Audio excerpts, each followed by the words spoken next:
हम जब भी एलर्जी की बीमारी में मुब्तला होते हैं तो फ़ौरन हमारे ज़हन में आता है यार कुछ ऐसा हो, कोई इस तरह का चीज़ हो जो हमें फ़ौरन राहत और सुकून मिले। नीम के जो पत्ते हैं इसको किस तरह पानी में उबाल कर फिर आपने इनको बाल्टी के अंदर ले लेना है, खालिस पानी।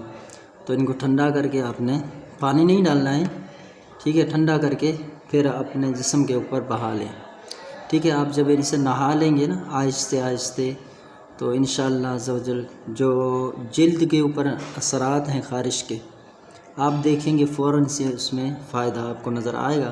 तो अब जो डॉक्टर के ज़रिए आप इलाज करने बेहतर है, ठीक है। वक्ती तौर पे जो अंदरूनी मामलात हैं वो सही हो जाते हैं, कभी मायदे की गर्मी की वजह से, तो कभी एलर्जी हो जाती है किसी चीज़ खाने की वजह से, या किसी को तो शुरुआत से होता रहता है, कम पेश वो होता रहता है। तो इस तरह यानी कि आप जब इसको भी इस्तेमाल करेंगे तो इंशाअल्लाह